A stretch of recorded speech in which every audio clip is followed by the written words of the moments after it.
Watch right now on the Front News Project. A U.S. nuclear submarine off the coast of Russia. This deadly weapon is like a sentence from Putin. Ukraine is taking back Crimea. Oil depots are burning. Enemy helicopters and planes are being destroyed. This is just the beginning. And also, a blackout in Moscow is just a matter of time. Ukraine will answer for the strikes on its energy infrastructure. Fiery, intense, and blazing footage from the front lines. Watch right now.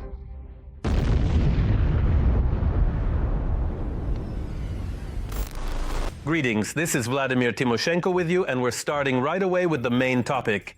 Vladimir Zelensky promised to organize a global blackout in Moscow if the Russian army continues to attack Ukraine's energy sector. I will quote, "Russia must clearly understand that civilized countries differ from wild ones in that they never strike first and are not aggressors. However, this does not mean that they are weak," the Ukrainian leader noted. All the details? Let's watch. Russia, including Muscovites, should get ready for a cold, harsh winter. If the Russian Federation does not stop its strikes on Ukraine's energy facilities, Moscow will face a blackout. There's no need to be too cautious in our rhetoric with the Russians. If Russia sets a goal of a blackout in Ukraine and pursues this goal every winter, I am not sure that our response and that of other partners should be any different. If they threaten a blackout, for example, in the capital of Ukraine, then the Kremlin should know that there will also be a blackout in the capital of Russia.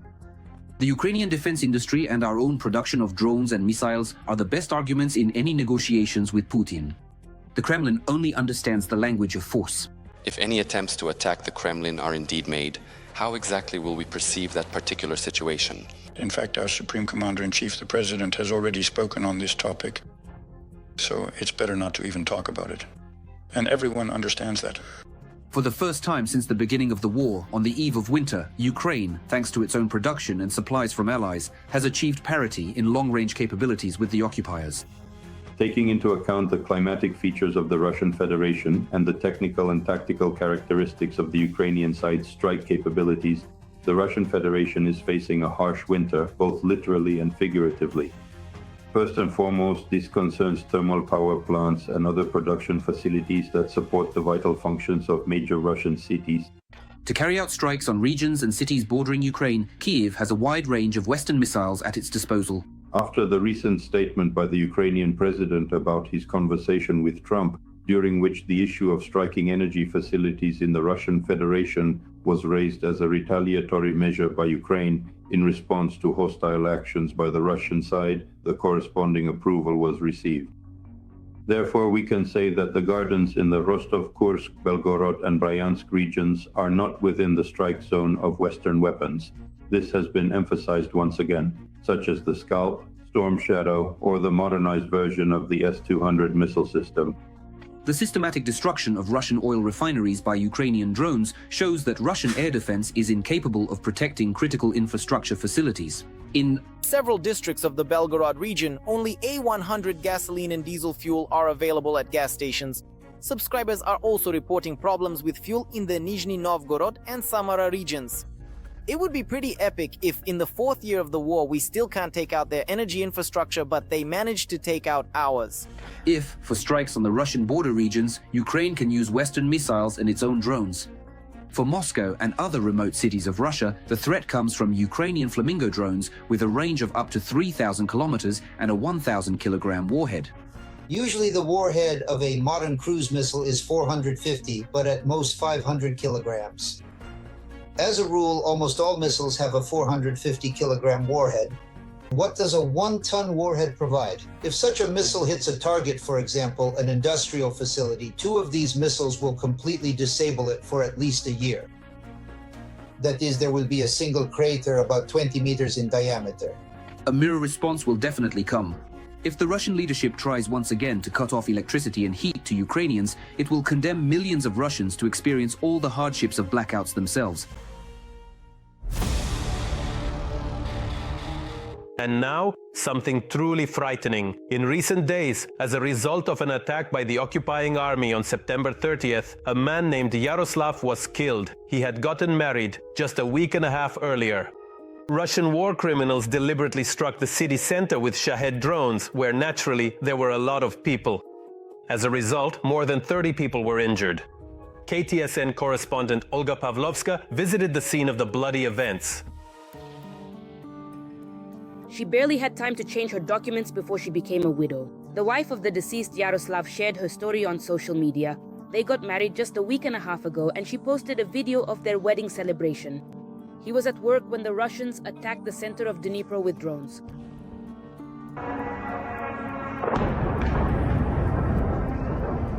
They targeted a crowded public place.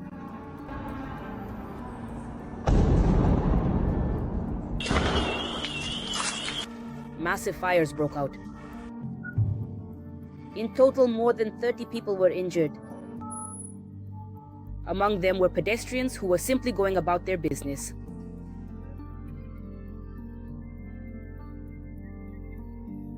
Among the injured are a 10-year-old boy, a 17-year-old girl, and a young man. 12 people remain in hospitals. Their lives are not in danger. One woman is under medical supervision in this hospital after surgery. She has shrapnel wounds in the muscles of her upper limbs. Her condition is currently stable. At the same time, in Dnipro, under the rain, the aftermath of the attack is still being dealt with. Dozens of apartment buildings have been damaged. Both this new building and houses built more than 100 years ago. The wall is destroyed. You can see the neighbors, you can see the street. I was at work. The cat was at home, but he survived. There are no windows. And there are practically no walls left. Well, the load-bearing walls remain, but the interior ones. This is a building from the 1900s. It's 125 years old. Something was falling there, glass was flying everywhere. Of course it was scary, and when it exploded, it blew everything out. The police escorted me out. It was very frightening. Employees are not allowed into the office building that was burning after the attack. After all, there's a risk of collapse. We barely managed to run outside, Anna recalls. There was one explosion and we all quickly ran into the corridor. Then there was another explosion. We covered our ears, but it kept exploding one after another. And then everyone went outside, and now we're waiting for information on when we can go back in to retrieve something, maybe some equipment or whatever we need. But they were putting out the fire yesterday, so everything is soaked with water in there. Well, we don't know. About 50 doctors and patients, including children, were in the medical facility during the attack. They survived because they went down to the shelter, but inside the building itself, 50 windows were blown out. Despite this, work resumed in the morning. There were no restrictions at all. We quickly organized ourselves, cleaned everything up, and from the start of the workday, from 8 in the morning, the facility has been operating as usual. Patients are being admitted, including children, and the pediatric dentistry, specialist doctors, and family doctors are currently seeing patients. The local art museum was also damaged. Its windows and doors were blown out, so for now it is not accepting visitors. We were in the simplest shelter. Everything is fine. Were the exhibits damaged? No. Here, they are trying to restore operations as quickly as possible, just like the entrepreneurs who are saving their businesses after the attack. At our wonderful welcoming place. The windows were covered with protective film, which saved the people inside and, in general, reduced the damage caused by this strike. So everything will be fine, we will restore everything very quickly, and everything will be okay. They are still overcoming the aftermath of the attack and calculating the damage. Just the number of broken windows has already reached up to 700.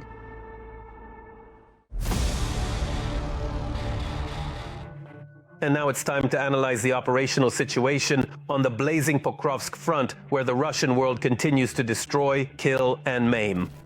On the Pokrovsk front, the Russians tried to push our units out of Myrolyubivka, Lesivka, and Kotlenove. The enemy, aiming to reach the administrative border of Donetsk region, attacked in the areas of Udakne, Molodetske, and Belyakivka. The enemy was met with a worthy repulse and did not achieve its objectives.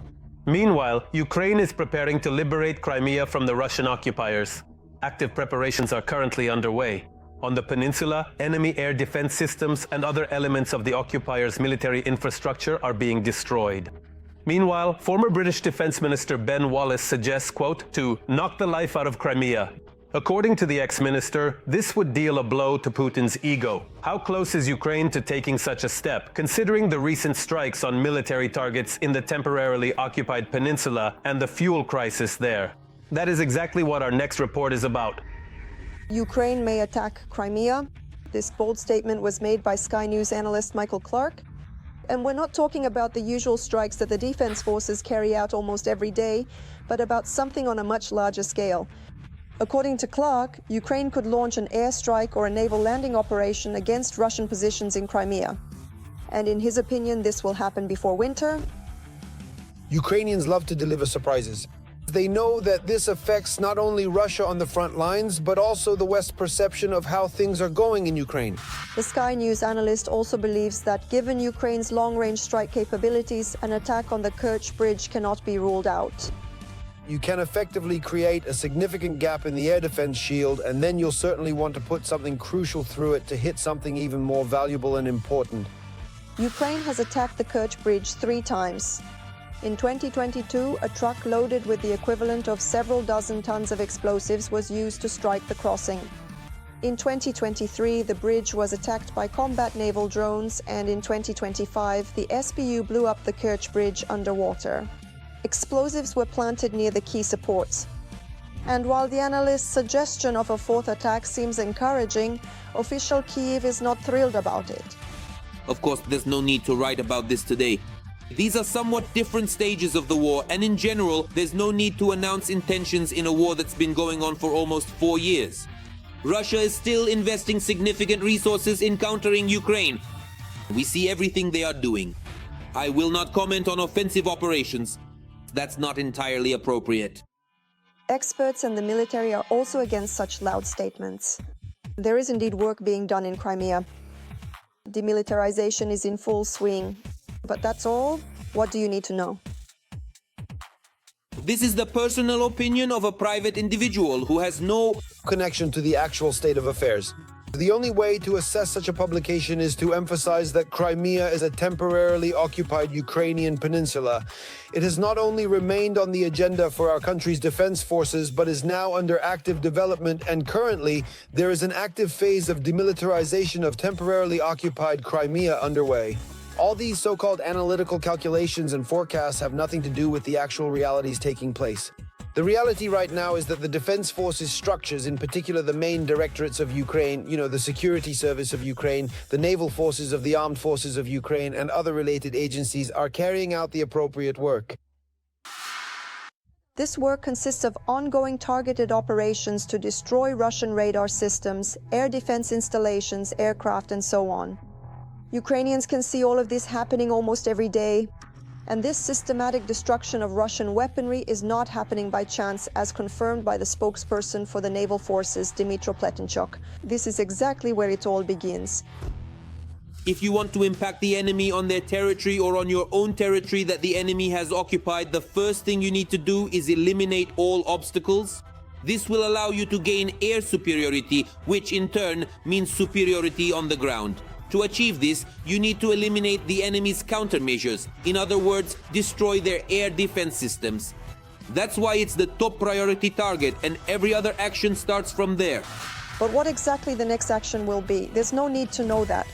Speculation won't do any good either, especially from Western analysts. There's no need to interfere with the work of the defense forces. And that's a rule Ukrainians have learned well over almost 4 years of full-scale war. Every voice matters. Join our community, support independent journalism, and help us bring you the truth from Ukraine. Become a member of Ukraine Today. Join us now. And now we move to the Novopavlivka sector of the front, a bloody bacchanalia.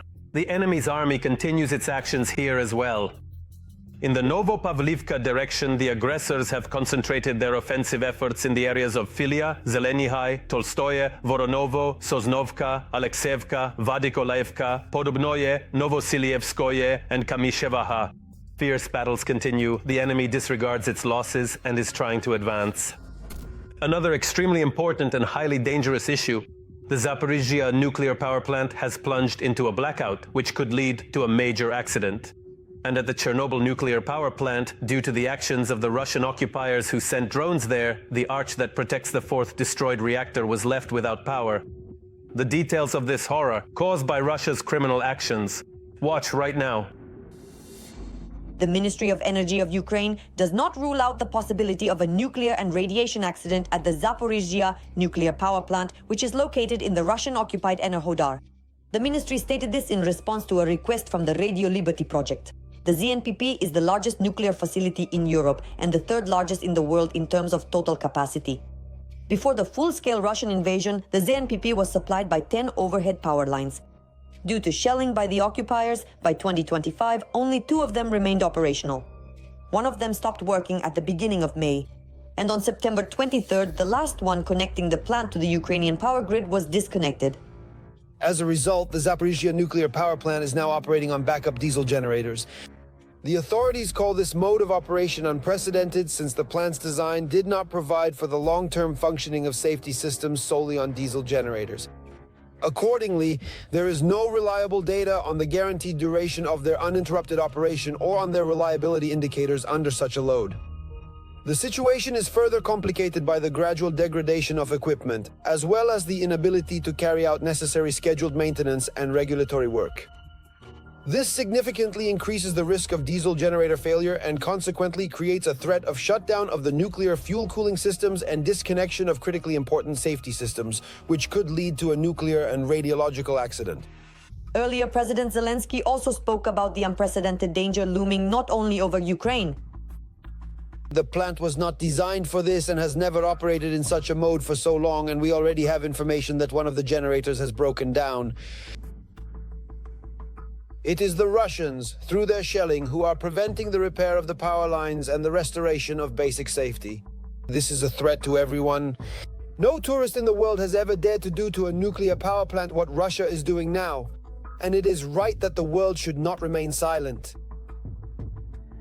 Even the IAEA has called the situation threatening, by the way, on the 3rd day after the Zaporizhzhia nuclear power plant was left without electricity. The Director General of the agency, Rafael Grossi, flew to Moscow to attend the celebration of the 80th anniversary of the Russian nuclear industry. At that time, the official met not only with the director of Roscosmos, but also with Putin himself, and in the end gave a completely optimistic response. He said that he had an important exchange of views with the dictator regarding nuclear safety. But as we can see, the tension surrounding the largest nuclear facility in Europe has not subsided. The European Union is now calling for the withdrawal of military equipment and all unauthorized personnel from the territory of Ukraine's Zaporizhzhia nuclear power plant and for it to be returned to Ukrainian control. It is impossible for such a massive system to be managed by terrorists. Attention needs to be drawn now not only from Europeans but also from Trump. Putin is already getting ready to head there himself. It's important to say, friends, that you are supporting a nuclear terrorist. He is the only terrorist in the world who has nuclear weapons. In this case, you are all terrorists, because if it blows, it will affect the entire planet. And Chernobyl will seem like a cherry on the cake compared to that. While a ticking time bomb is maturing in the occupied part of the Zaporizhzhia region, the Chernobyl nuclear power plant is also suffering from Russian aggression. For the 2nd time this year, an emergency has occurred due to attacks by the Russian army. Recently, the shelling of the town of Slavutich led to the sarcophagus built over the destroyed 4th reactor at Chernobyl being cut off from electricity. Emergency services managed to resolve the problem fairly quickly. But as we can see, the Russians are increasingly walking a fine line with their nuclear terrorism.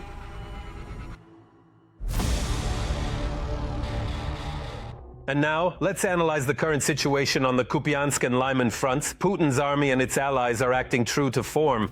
On the Kupiansk front, the enemy unsuccessfully attacked near Novosilievka and Kolodesnoye. On the Lyman front, Ukrainian defenders repelled attacks by the invaders near the settlements of Rekivka, Olhivka, Korovy Yar, Myrny Stavki, Drobyshev, Torske, Shandryholov and Yampil, as well as in the Serebryansk forestry area. Our defenders did not lose any positions. 6 people were wounded in Kharkiv, and it's simply a miracle that there were no fatalities. Once again, the city endured another wave of terror. First, the Russians attacked with drones, then their aviation struck, followed by a ballistic missile. In the private sector, the enemy's strike destroyed half the street, and one of the houses was practically leveled to the ground. KTSN correspondent Yulia Boyko visited the scene. Kharkiv endured yet another combined attack. There are reports of 6 people injured. Since the evening, the Russians had been terrorizing the city with shaheds, and by around 2 in the morning, missiles and ballistic weapons were launched at the city. In the private sector, Russian missiles destroyed half the street, and one of the houses was literally leveled to the ground. More than a dozen others were damaged. Neighbors say that at the moment of the explosion, no one was in the house, so there were no casualties.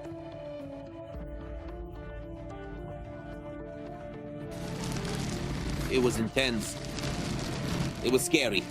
There was such a bang and a flash. My window, which was taped up, shattered. Debris flew everywhere. Then I saw the TV had fallen, and the second window was blown wide open.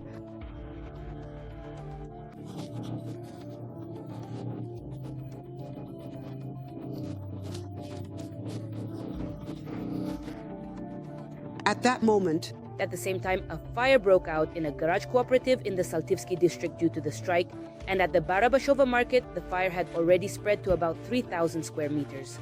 The injured include an 80-year-old woman, a 25-year-old police officer, and 4 civilian men. Their conditions range from mild to moderate severity. A lot of people were left literally with nothing because their market stalls burned down completely, the entrances to the metro were damaged, many cars were destroyed, and the cooperative where cars were kept was also affected. Since the night, utility workers and volunteers have been working at the impact sites, helping to board up windows and roofs. You can see the street is already cold, so it's important for people to at least temporarily restore their homes. And now it's time to analyze the situation on the Dobropilya front, where the enemy, the beasts, are here. On the Dobropilya direction, the aggressors launched attacks on our troops' positions near the settlements of Poltavka, Shakhove, Rusin Yar, and Vladimirovka, but the occupying army made no advances. A U.S. nuclear submarine is approaching the shores of Russia. According to Donald Trump, this is the deadliest weapon. We'll soon tell you why this monster is dangerous for Russia as a whole, and for Putin in particular. Additionally, Finnish President Stubb says that Europe must be ready for war with Russia. Does this mean that such readiness is currently lacking? Answers and details in the report. Yes, Putin did make threats. The US president has sent a nuclear submarine against Russia that is impossible to detect. Addressing hundreds of generals and admirals at the Marine Corps base in Quantico, Trump called this submarine the deadliest weapon ever created. This is a clear military political signal first and foremost to the Russian Federation regarding the position of the United States on ending the war in Ukraine. It is no coincidence that, according to the statement by the President of Finland, the United States has shifted to a policy of using the stick towards the Russian Federation. And accordingly, the redeployment of US military units to the Middle East has been confirmed. Information about the submarine appeared after the meeting with Volodymyr Zelensky at the UN General Assembly. At that time, Trump stated that he believes in Ukraine's victory and the return of all lost territories. At the same base in Quantico, where Trump spoke about the nuclear submarine, the head of the US Department of Defense, Pete Haxall, ordered preparations for victory in the struggle, in case their opponents issue a challenge. Apparently, this refers either to another strike on Iran or accordingly to the conduct of an air and ground operation in the Gaza Strip. To drive life out of Crimea in order to hurt Putin's ego, this proposal was made by former UK Defence Minister Ben Wallace. It should be noted that the first steps in this direction have already been taken, considering the fuel collapse that recently hit the peninsula. It's not just about the gasoline crisis after the Russian Special Services sabotage at the Kakhovka hydroelectric station. Crimea has no way to supply either drinking water or technical water. Strikes on the Russian oil industry have now become the Kremlin's main headache. Successful strikes are being recorded almost daily, both on the territory of the occupying country and on the temporarily occupied Ukrainian territories. According to estimates from the Russian side itself, as a result of strikes on Russian oil refineries, the damage to the Russian budget is about $100 billion. According to Russian estimates, more than 25% of oil refining enterprises have partially or completely ceased operations. Moreover, the Russian side itself admits to problems with the supply of fuel and lubricants in 20 regions of the Russian Federation. These are extremely serious challenges facing the Russian economy. In addition, the Russian government has taken unprecedented measures, namely a ban on the export of gasoline and diesel fuel. Finnish President Alexander Stubb has called on Europe to be prepared for war with Russia. The Finnish leader announced that security guarantees for Ukraine must be effective and should include the readiness of Western countries to take competitive steps to stop Moscow. At the moment, air units are being redeployed to the territory of Poland and Romania. This is a flanking maneuver. In addition, combined units from NATO countries are being redeployed to the territory of the Baltic states. Naval exercises are being conducted in the waters of the Baltic Sea. It should be noted that the newest aircraft carrier of the United States is currently stationed in Danish waters. The Russian dictator Vladimir Putin has signed a decree for a record draft of Russians into military service from October 1st until the end of the current year.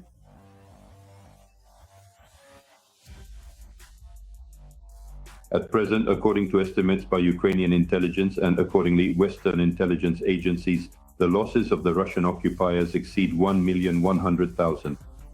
Given that the Russian Federation has definitively abandoned its initial plan for partial and general mobilization, it is now actively trying to replenish its significant losses, and accordingly, to effectively form new operational reserves through such strategic measures and various other means. Things are really bad for the occupiers on the front lines of the Russian-Ukrainian war. In the Pokrovsk direction, which has been a long and grueling struggle for the enemy, there are currently ongoing counter-battles. In the Lyman direction, the occupiers have made tactical advances in the Serebryansky forest and in the area of Yampol. According to military experts, the information about Yampol being taken under control does not correspond to reality. Active fighting is taking place in the area of Orkov and Malatokmashka in the Zaporizhzhia direction. Ukrainian defense forces are preventing the occupiers from advancing in the Dnipropetrovsk region.